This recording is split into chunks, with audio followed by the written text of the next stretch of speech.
The East African region has seen strong returns, which have been lifted by a supportive global liquidity tide and endogenous drivers. Africa at large has experienced positive returns since September 2012, mainly due to strong performances for more.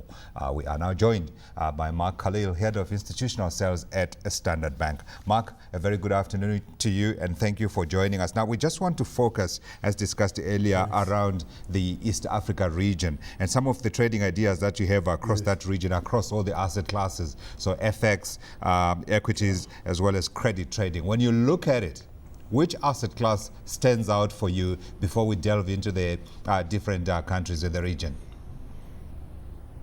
Thank you, Jeffrey. It's amazing when you look at Africa, we keep saying that they are not homogeneous countries because they all got their different market conventions, regulations, etc. So last year was the year for West Africa, and you saw dramatic yield compression. East Africa actually sold off since September, and that's the last 6 months or 3 or 4 months. But what we like for the year upcoming are equities. Across Africa, we like Egypt, Nigeria, and Kenya, and we're looking for good performance in Kenya. It's crucial that we look at the upcoming elections for March, but beyond that, we're actually looking for their bond curve to compress as well. So I'd say equities and then local bond curve post the elections. Yeah, the interesting thing for me is that you're still liking some of the markets that outperformed last year. Like Kenya, for instance, some of the statistics we have here is Kenya was up 28%. Now, that's in US dollar terms, so it's no small feat that was achieved there. Uganda also up 28%. But Egypt, we do know, was under pressure. When you look beyond those, though, where else do you see value? Perhaps stepping out of equities and perhaps looking at the fixed income market?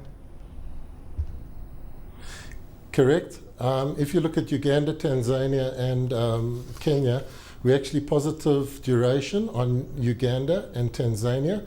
We're looking for bull steepening on the local curves. What that means is we do expect the short-dated bonds and T-bills to come down, and that is investor demand.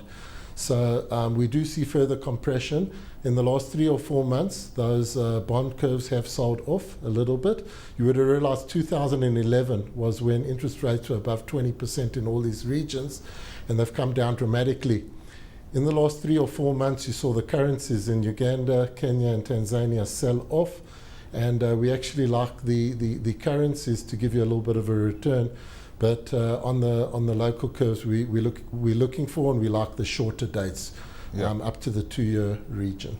Yeah, so talk to us about some of the risks then to this view that you have that, debt could well perform extremely well in East Africa, particularly in real terms. What do you see? We know in Kenya there are those elections that are coming up, but in the other 2 countries really it does look like more a global risk factor than it is about local issues.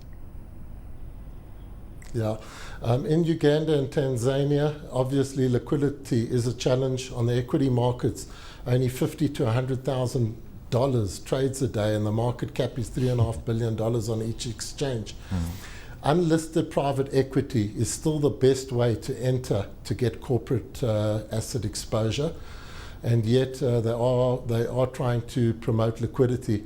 When you look at the foreigners, obviously they want to come into the market. So the one positive I can say is in Tanzania, there were new investment guidelines that came through at the end of last year, and Tanzanians can trade across regions if their stocks are dual listed into Kenya. I just think that with new issuances from corporates, there was UMEMI, which IPO'd last year.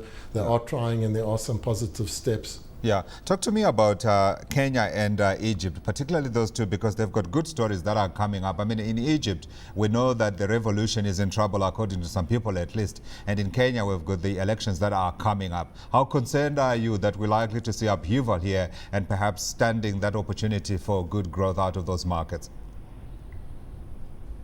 Yeah, Egypt, it's one of our top picks. We believe that political risk is factored in now post the smooth elections last year. In Kenya, 2007, there was marked violence. We do not expect that this year. There is some trouble on the shores and in the rural areas, but we're looking for a lot smoother transition. The UDM is the one coalition party that's pushing against the president now and his coalition party. I think the one important thing to say about the elections is you need a clear majority, 51%, to have a result. We believe that there's smaller coalition political parties Yeah. that may get a standoff and an additional run-in.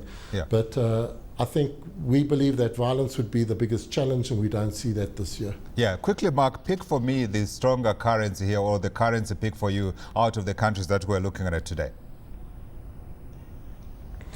Okay, we actually ambivalent whether you go along Kenyan shillings, Ugandan shillings, or Tanzanian shillings. We believe buying the currency on a one-year view, you get that interest rate differential where you're getting a carry of a couple of %, and we don't believe that the spot exchange will depreciate more than that interest that you're going to get. So we're actually positive on the carry trades on the East African currencies.